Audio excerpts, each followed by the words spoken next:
And I guess I'm going to have to say it like this, Peter. The more fiscal discipline you have that you can live within your means while you're working, the better your retirement is going to be.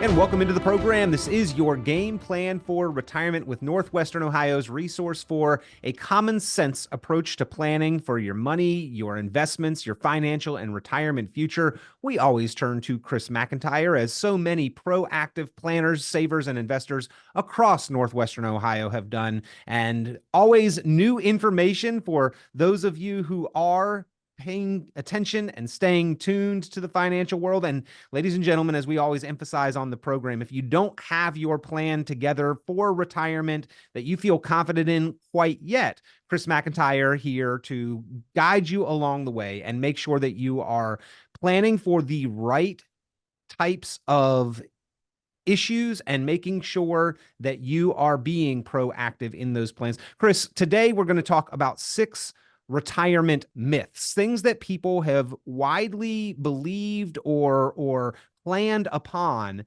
that we may need to rethink or reconsider. You mean if it just because it was on the internet, it might not be true, Peter? Yeah, I'm a French model. Yeah. Right. Yeah. Chris, a lot of people do those searches out there. They research a topic, but that information may not be applicable to their specific situation, or it may be based upon a widely held belief that is less than reliable. Yeah, absolutely. And you can talk to 10 different people and get 10 different opinions. And I'm not a big social media person myself. We often say that, look, Google is the bathroom wall of the internet. And there's a reason that they're going after some of these social media companies for misinformation, disinformation, that type of thing. So let's try to kind of cut through all of that stuff here today, Peter, and just lay out some facts, let people make the decisions that are in their best interest.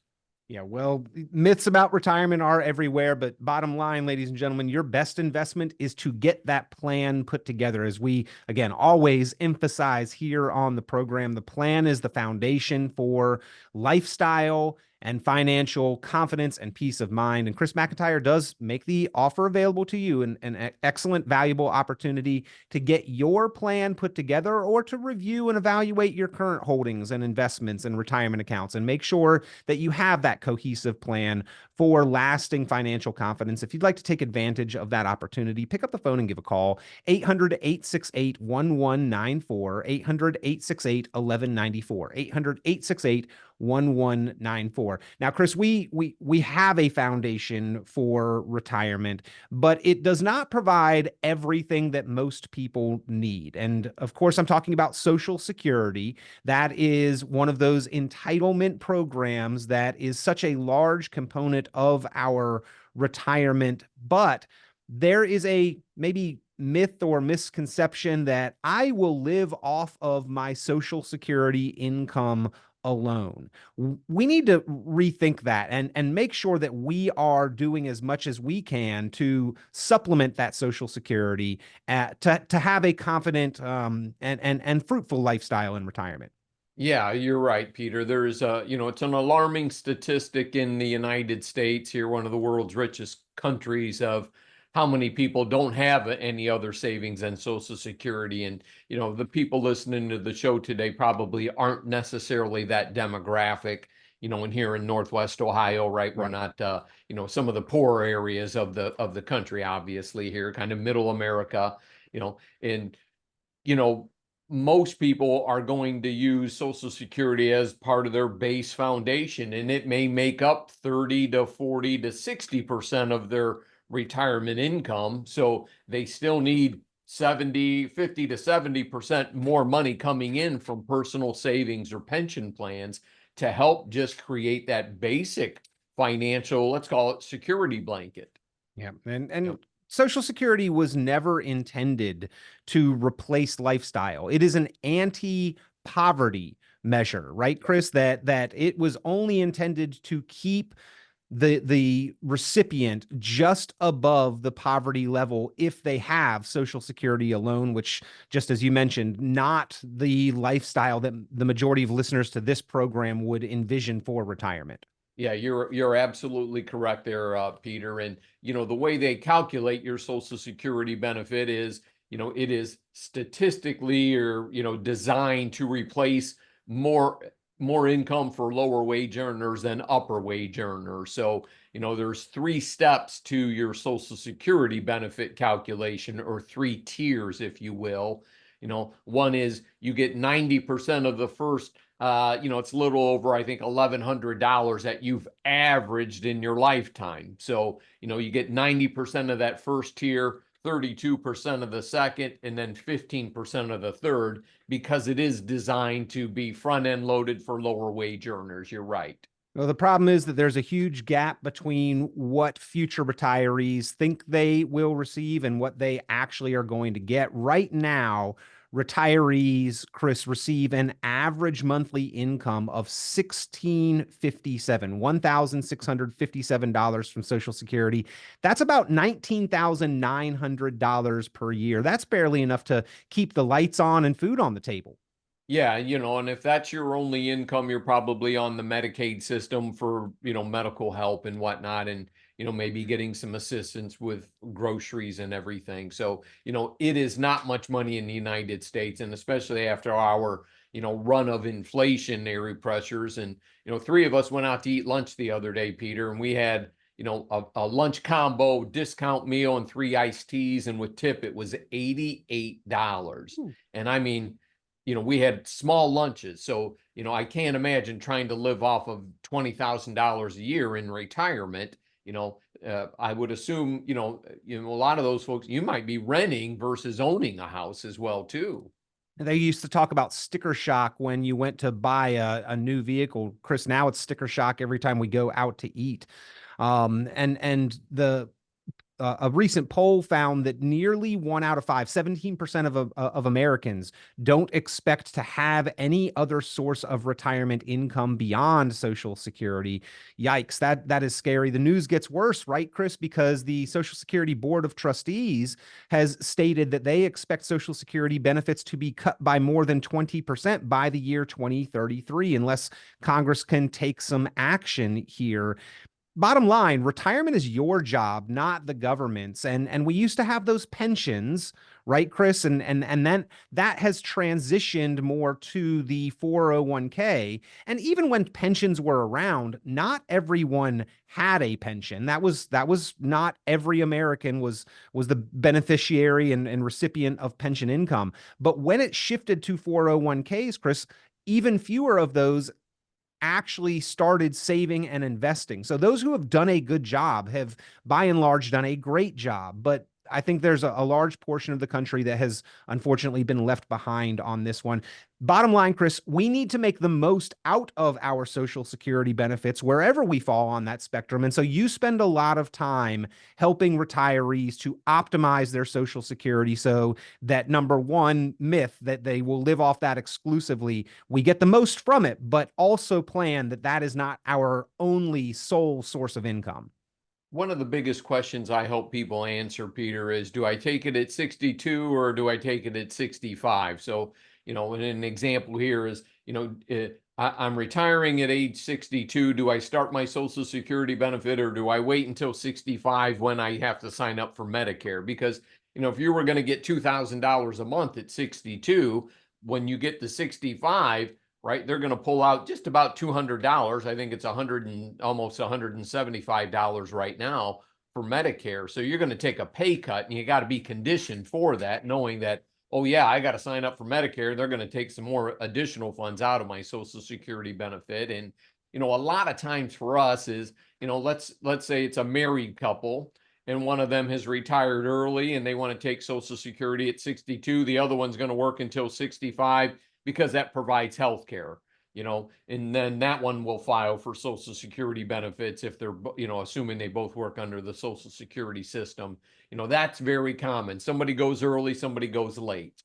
And timing, knowing all the nuances, the different claiming strategies, so important because a well thought through decision on when to claim and collect Social Security versus a poorly timed decision, ladies and gentlemen, that can be several hundreds of thousands of dollars over the course of your retirement. So let's make sure to get that education ahead of time. It is an area where Chris McIntire spends a lot of time with his clients on that important decision alone. You don't want to fall for myth number one on our list that I'll live off Social Security income, but you do want to make the most of it. So give Chris McIntire a call, 800-868-1194, 800-868-1194. Chris, myth number two, speaking of those pensions transitioning to those 401ks, there's a widely held myth that if we just contribute enough to capture the match, that I'll have enough to retire.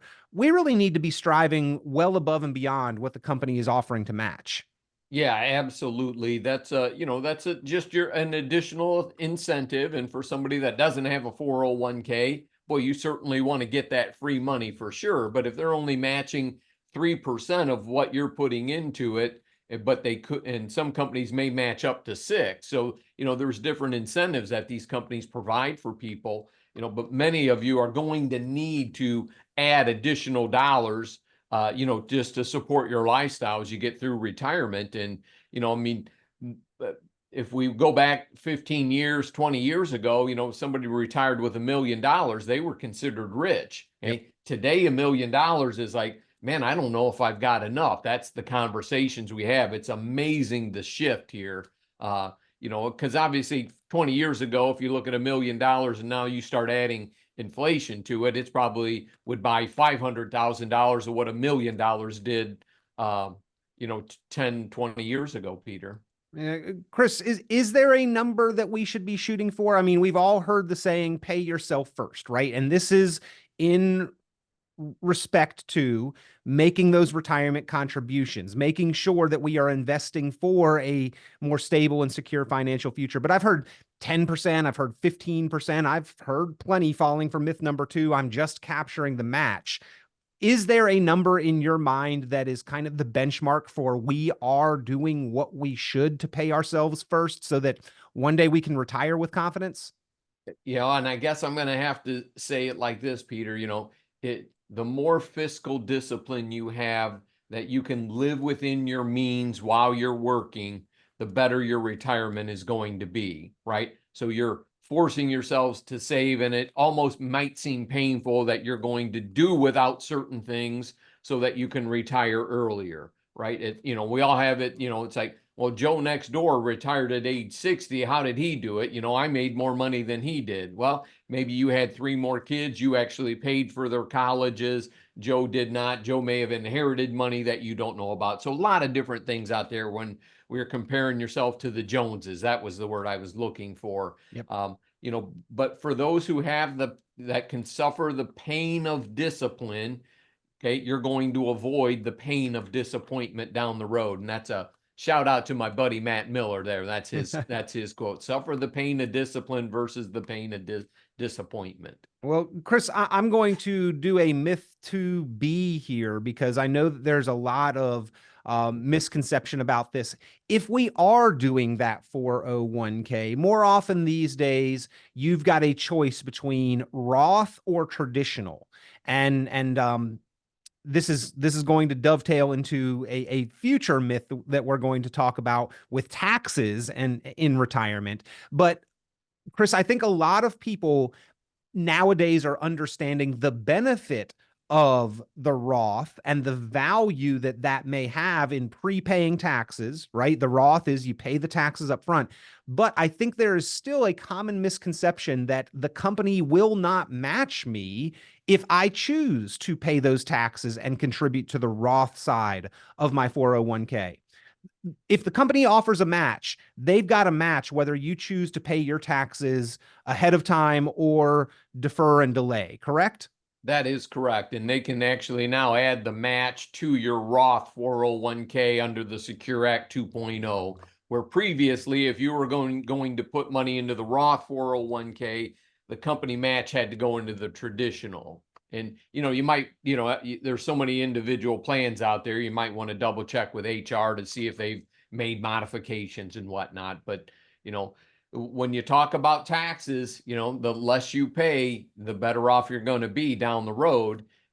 So if somebody right now has a salary of, say, between a husband and wife, $100,000 to $150,000, when they retire, pretty good chance they're not going to have that amount of money coming in, right? That's just the premise of it. We make more money working than we do in retirement because we've spent down our expenses and whatnot. So for some folks, we can do those Roth conversions into retirement versus while they're working, because I think if we ask everybody listening to the show today, how many of you think your income taxes will go up in retirement? Everybody puts their hands up typically, Right. Because we understand the deficit and government spending and so on and so forth, no matter what they say during this election cycle here. At some point we'll have to pay that down, and the government raises revenue by taxation or by, taking over an industry, for example, like healthcare, and so there are a number of different factors to consider. Do you do the traditional 401k and then do Roth conversions in retirement?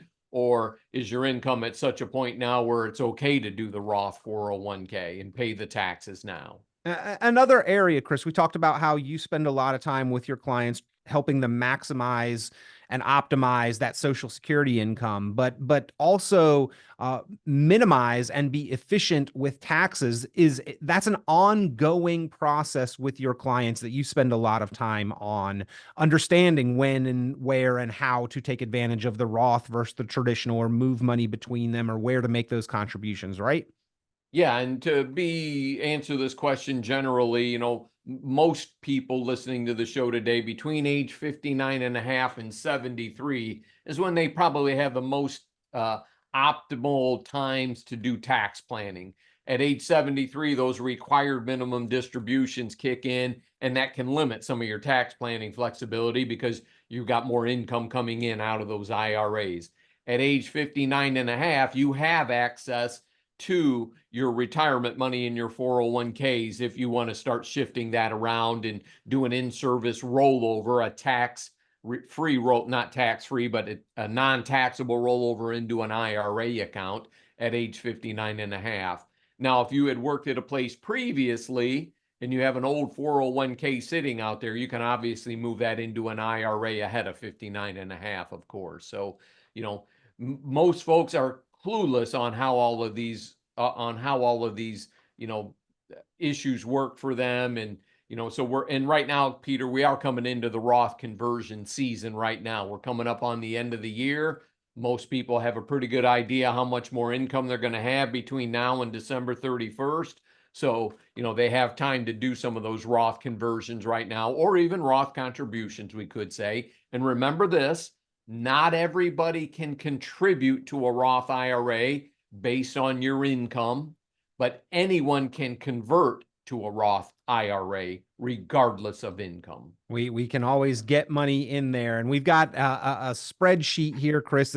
Again, previewing another later myth, talking about when and where and how those Roth contributions or conversions do make sense, and it's a great resource that if anybody's considering tax management for retirement, this one-page kind of spreadsheet flow chart, if you will, is very beneficial. All right, so we'll get into that in a second. I do want to remind you, ladies and gentlemen, we're talking about the 6 myths of retirement with Chris McIntire. And if you've got questions, concerns, if you want to double check and review your plan for retirement, pick up the phone, give a call. That is an offer, an opportunity that Chris McIntire makes available to you, no cost, no obligation, to review your current plan or help you construct and put together a current plan and document and a plan for your financial future.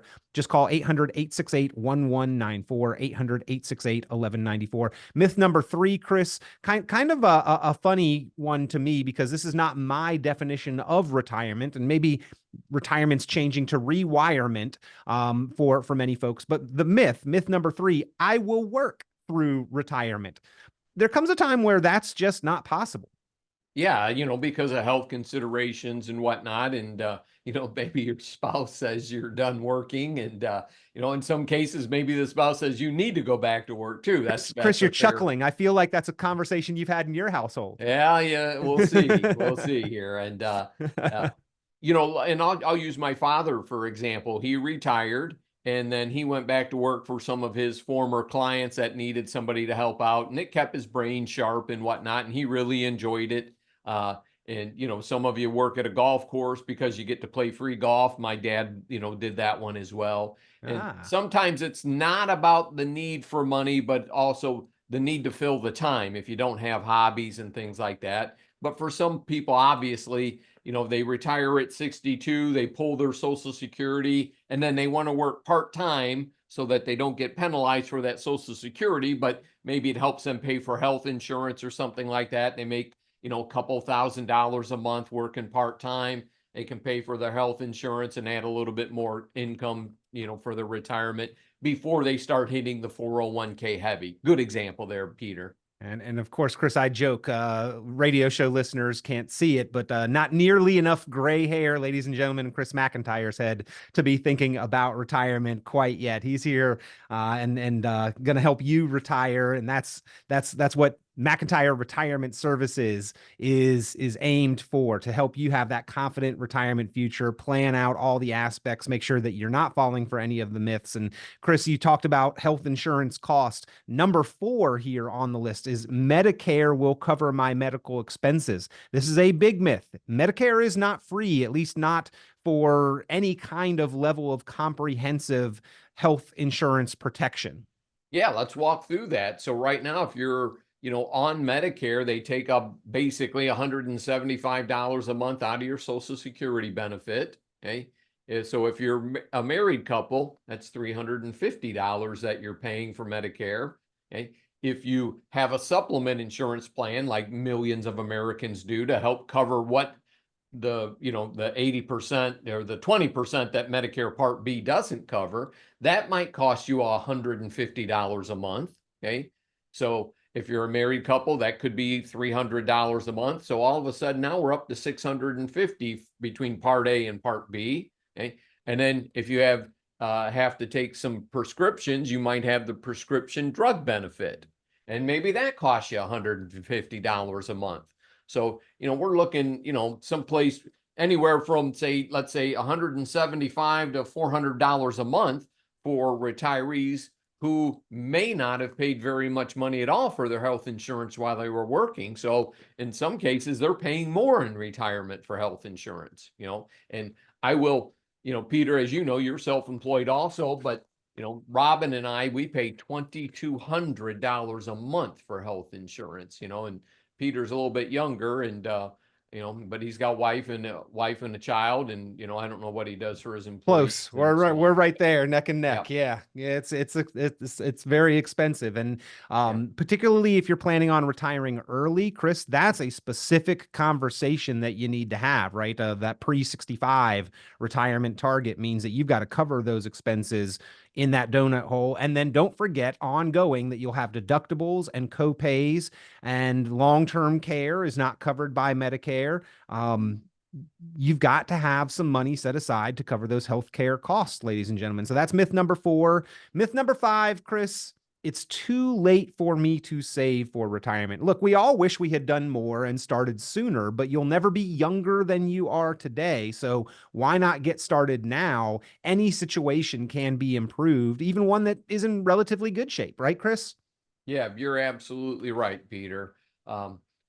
Walking through this retirement minefield that Peter and I are talking about here today, stepping on some of these issues can cost you thousands of dollars that you may be able to avoid, from the timing of Social Security to the taxation issues, to the Medicare issues, to the long-term care issues, right? There are a lot of things that come up in retirement that you really need to prepare for, that I think some people may be going into it fairly oblivious and not sure how all these systems work, and thinking that Medicare is going to cover my time in a nursing home.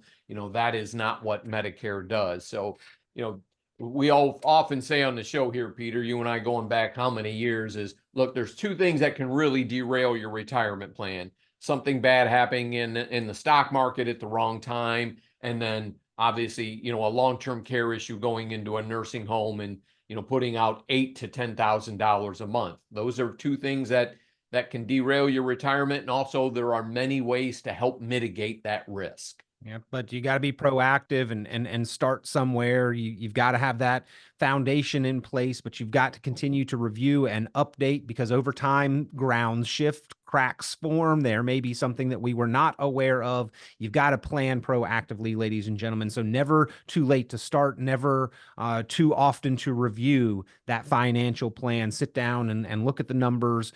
Make sure you uncover things that maybe you are not aware of. And Chris, that dovetails into myth number 6. I can do it on my own.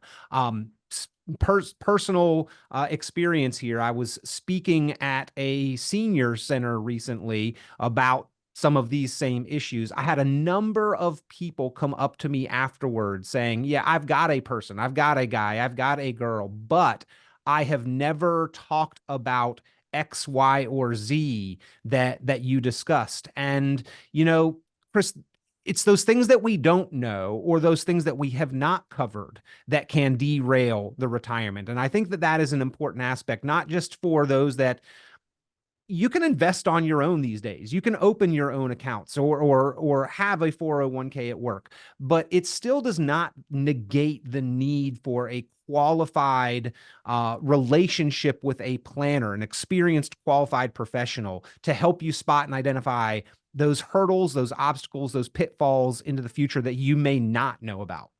Yeah, without question, and, we're pretty seasoned after all, a few decades into this here, Peter, and just enough gray hair to go through a few things. And you're getting gray too, so don't, I said you didn't have much gray hair. I try to cut mine short so you can't see as much of it. But yeah, a lot of gray hair on that cape they put around you, Chris. Yeah, there you go. But I think part of our job here is, not just the investment management, it's the emotional management and whatnot that, a lot of people will make knee-jerk reactions, bad day in the stock market, should we get out, that type of thing. And, trying to lay out the reasoning on long-term financial well-being and, mitigating different risks. And you notice I don't always say eliminating, we say mitigating risks. Some of them are hard to get rid of, obviously, I mean, and things can happen in health, it just, and it humbles me to the heart, and I say this personally, with, being a married spouse with somebody who's had some health issues, and that we watch that every, all the time. Life is what happens to plans, and, you have to be prepared for some of these things, and having somebody who's walked down that path before, numerous times with other people can certainly help give you some guidance and, maybe ease the anxiety. We just had a client who just getting ready to retire here at the end of the month, and they came in, we were getting ready to do some paperwork on rollovers, and I said, let's talk about the anxiety you're having right now. You're getting ready to do something you've never done before, and his wife's still going to work. And, they were very refreshed that we didn't just talk about money. We talked about the emotions of, look, I'm getting ready to do something I've never done before. And all of a sudden, look, sometimes men lose their status, right? Look, I was a supervisor. I ran a department of 18 people. Now I don't do anything, right? That's a gut check. You got to find yourself again a lot of times. Well, I know, Chris, that defining what retirement is going to look like, mental, emotional, psychological, and yes, math, the investment side of it. And there are a lot of myths and misconceptions that unfortunately people fall into that can derail both sides of that equation. And we want to try to address those well ahead of time and make sure that we've got a plan mapped out, that we can fill our time and enjoy that time by having the assets to support us. And Chris, the plan, the best investment to make sure that both sides of that are addressed and measured and met. And we always appreciate your time in providing the guidance. And ladies and gentlemen, I want to reiterate and repeat here that Chris McIntire, a resource to so many, having an enjoyable, confident retirement across Northwestern Ohio, but so many more need that help. And McIntire Retirement Services is there for you. So pick up the phone, be in touch, give them a call, get that plan put together, or just a conversation to review and evaluate the current setup and the path that you have forward. Chris, happy to talk with you, happy to help in answering any questions that you have or constructing that plan. 800-868-1194 is the number to call. 800-868-1194. 800-868-1194. Chris, I appreciate the time today reviewing these 6 critical myths of retirement and making sure that people are aware. Maybe these aren't as reliable as we would fool ourselves to believe. Yep, you're absolutely right. And it's good to be with everybody today. Be safe out there. Thanks for listening to the show today. Tune into Chris McIntire's full radio program and visit McIntireRetirementServices.com for many additional valuable resources, including other great episodes of Game Plan for Retirement with Chris McIntire. Be sure to subscribe. The content of this radio show is provided for informational purposes only and is not a solicitation or recommendation of any investment strategy. You are encouraged to seek investment, tax, or legal advice from an independent professional advisor. Any investments and/or investment strategies mentioned involve risk, including the possible loss of principal. Advisory services offered through Brookstone Capital Management, a registered investment advisor. Fiduciary duty extends solely to investment advisory advice and does not extend to other activities such as insurance or broker-dealer services. Advisory clients are charged a quarterly fee for assets under management, while insurance products pay a commission, which may result in a conflict of interest regarding compensation.